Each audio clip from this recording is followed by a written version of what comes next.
Hello friends, आज हम पढ़ेंगे next topic application of pre formulation of drug substance. सबसे पहले हम लोग देखते हैं application of pre formulation of drug substance क्या होते हैं। जो हमारा ड्रग एपीआई होता है उसको फार्मूलेशन करने से पहले जो ड्रग एपीआई होते हैं उसका एप्लीकेशन क्या क्या होते हैं।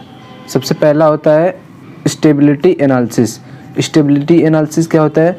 द स्टेट और quality being study and not change, but they are may factor which can affect the stability of the drug substance. Factors such as temperature, humidity, light, etc. influence the quality of drug product over time. Some physical, chemical, and microbiological change influence the effectiveness, safety, and stability of final drug product. इसके कहने का मतलब होता है जो drug API होता है वो या तो चेंज नहीं होना चाहिए उसका क्वालिटी और या स्टडी फॉर्म में होना चाहिए, यानी कि एक स्थिर फॉर्म में हो या कोई चेंज ना हो उसकी क्वालिटी में, तो कहलाता है ड्रग स्टेबिलिटी, यानी कि वो ड्रग एपीआई स्टेबल है। बट उसके कुछ फैक्टर्स होते हैं जो कि ड्रग एपीआई की स्टेबिलिटी को डिस्टर्ब कर देते हैं, जैसे टेम्परेचर हो गया, ह्यूमिडिटी हो गया, लाइट हो गया। यानी कि हम देखते हैं जब कोई ड्रग एपीआई होता है उसके ऊपर जब ज़्यादा टेम्परेचर का इफेक्ट पड़ता है तो वो डिग्रेड कर जाता है, उसको हम लोग कहते हैं स्टेबिलिटी उसका डिग्रेड हो गया है। लेकिन कोई physical, chemical and microbiological influence जो होता है वो स्टेबल होना चाहिए, यही बताता है स्टेबिलिटी एनालिसिस में। दूसरा होता है फिजिकल। इसमें फिजिकल चेंज क्या होता है? फिजिकल चेंज हम लोग देखते हैं change in appearance of drug product and also their melting point, boiling point, purity, clarity and physical factors. यानी कि फिजिकल चेंज जो आता है उसमें उसका बॉइलिंग पॉइंट, मेल्टिंग पॉइंट और प्योरिटी, साथ में क्लैरिटी और फिजिकल फैक्टर्स के देखे जाते हैं। केमिकल चेंज में क्या होता है?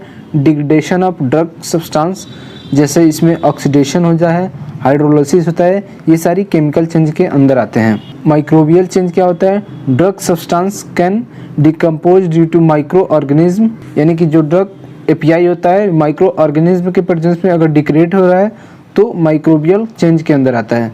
The physical, chemical, microbiological, therapeutical, toxical property, इसके अंदर हम लोग फिजिकल जो माइक्रोबियल चेंज होता है वो फिजिकल चेंज भी कर सकता है, केमिकल चेंज भी कर सकता है, माइक्रोबायोलॉजिकल चेंज तथा थेरेप्यूटिकल चेंज भी कर सकता है, साथ साथ टॉक्सिकोलॉजिकल प्रॉपर्टी भी वो उत्पन्न कर सकता है। यानी कि कोई ड्रग एपीआई है उसमें अगर माइक्रोबियल चेंज हो जाए तो वो टॉक्सिक भी हो सकता है। Of any drug is remain constant from age per being. The studies are considered to recommended storage condition establish shelf life of drug. यानी कि इस स्टेबिलिटी का स्टडीज करना होता है जब किसी ड्रग एपीआई को रखना होता है तो उसकी स्टडी बहुत ही इंपॉर्टेंट हो जाती है। स्टेबिलिटी एनालिसिस इंक्लूड्स, यानी कि जो ड्रग स्टेबिलिटी का एनालिसिस होता है उसमें क्या क्या हम लोग एनालिसिस करते हैं। Solid state of stability analysis, यानी कि सॉलिड स्टेट का स्टेबिलिटी एनालिसिस करते हैं। सॉल्यूशन स्टेट स्टेबिलिटी एनालिसिस, जो सॉल्यूशन रखते हैं उसका स्टेबिलिटी एनालिसिस करते हैं। कंपैटिबिलिटी स्टडीज, यानी कि जो सॉलिड स्टेट या सॉल्यूशन स्टेट सबका हम लोग कंपैरिजन एक मतलब किसी drug API, standard drug API के साथ उसका कंपैटिबिलिटी टेस्ट भी हम लोग करते हैं। सबसे पहले हम लोग देखते हैं सॉलिड स्टेट स्टेबिलिटी एनालिसिस क्या होता है। In this we study about the physical और chemical property of the drug molecule that may affect the stability of the drug product, यानी कि इसके अंदर हम लोग फिजिकल और केमिकल प्रॉपर्टी का चेक करते हैं जो कि स्टेबिलिटी को अफेक्ट करता हो।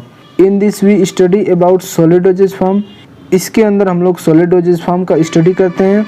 We study about those factors which affect the solid dosage form such as temperature, pH, humidity, hydrolysis, oxidation.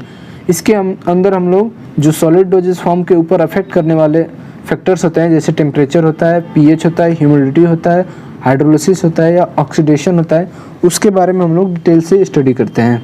दूसरा देखते हैं हम लोग solution state stability analysis. Solution state stability analysis के अंदर हम लोग क्या देखते हैं? Degradation in solution form in more rapid than the solid form, यानी कि इसके अंदर अगर किसी सॉल्यूशन फॉर्म में कोई ड्रग एपीआई है उसका डिग्रेडेशन हम लोग सॉलिड फॉर्म के अपेक्षित देखते हैं। In this we study about the stability of the drug substance at various factor which affect stability such as pH और टेम्परेचर, यानी कि इसके अंदर हम लोग जो सॉल्यूशन फॉर्म में होता है उसका हम लोग स्टेबिलिटी टेस्टिंग करते हैं। जैसे pH हो गया, टेम्परेचर हो गया। The effect of pH on stability is important in the development of both oral and parental doses form. इसके अंदर pH का जो स्टेबिलिटी टेस्टिंग होता है बहुत ही इंपॉर्टेंट होता है। इसके टेस्टिंग के बिना हम लोग ओरल और पेरेंटल डोजेज फॉर्म को कभी बना ही नहीं सकते हैं। कंपैटिबिलिटी स्टडीज, कंपैटिबिलिटी स्टडीज क्या होता है? In this study about the drug experience interaction with how they affect the stability of the drugs. यानी कि इसके अंदर हम लोग स्टडी करते हैं कि कोई ड्रग एपीआई है, उसके साथ किसी और ड्रग एपीआई या अदर कंपोनेंट्स को मिक्स करते हैं तो आपस में क्या इंटरेक्शन करके ड्रग एपीआई को डिग्रेड कर देगा या उसके साथ इंटरेक्शन करके लॉन्ग टर्म यूज में हेल्प होता है, उसका हम लोग स्टडी करते हैं कंपैटिबिलिटी स्टडी के अंदर। Pre formulation consideration, pre formulation consideration क्या होता है?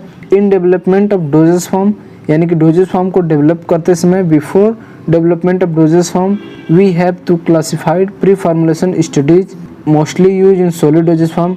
यानी कि हम लोग कौन से पॉइंट्स को देखते हैं अगर डोजेस फॉर्म को बनाना होता है तो हम लोग देखते हैं कंसिडरेशन पॉइंट्स, कौन से पॉइंट होता है जिसको हम लोग कंसीडर करते हैं during preparation of solid dosage form और लिक्विड डोजेस फॉर्म। कोई भी डोजेस फॉर्म हमको बनाना होता है तो कौन से पॉइंट कंसीडर किया जाता है? पहला होता है ड्रग सब्सटेंस सिलेक्शन, यानी कि जो हम एपीआई लेते हैं उसका सिलेक्शन करते समय कंसीडर करते हैं कि जो एपीआई लेते हैं वो डिग्रेडेबल नहीं होना चाहिए।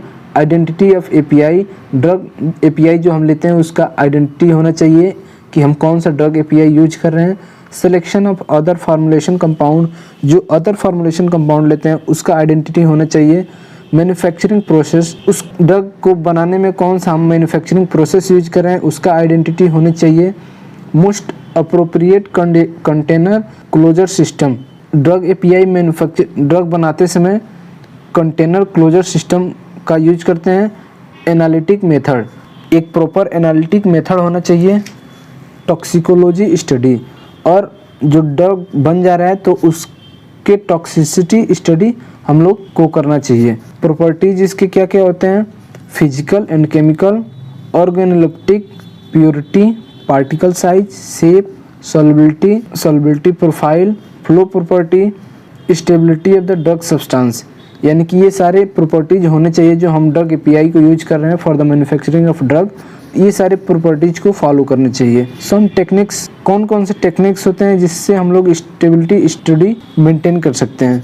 पहला होता है स्पेक्ट्रोस्कोपी। स्पेक्ट्रोस्कोपी क्या होता है? UV spectrophotometers, X-ray diffraction method are use to characterize the substance. यानी कि कोई ड्रग सब्सटेंस लिए हैं उसके कैरेक्टर को अगर हमको मेजर करना होता है तो यूपी स्पेक्ट्रोफोटोमीटर्स या एक्सरे डिटेक्शन से हम लोग उसका कंसिडरेशन कर सकते हैं, यानी कि उसके कैरेक्टर के बारे में पता कर सकते हैं।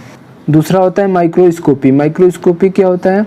The help to check the particle size, shape, thickness etc of drug molecules. यानी कि जो ड्रग मॉलिक्यूल्स होता है उसके साइज क्या है, शेप क्या है उसका हम लोग, और थिकनेस क्या है उसको हम लोग जांच करने के लिए माइक्रोस्कोप का यूज करते हैं। तीसरा होता है क्रोमेटोग्राफी। क्रोमेटोग्राफी क्या होता है? TLC thin layer chromatography, GC gas chromatography and HPLC high pressure liquid chromatography are use to obtain analytical data. यानी कि जो ड्रग एपीआई होता है उसका एनालिटिकल डाटा हम लोग को अगर मेजर करना होता है TLC, GC, HPLC यूज करके हम लोग उसके एनालिटिकल डाटा को मेजर करते हैं।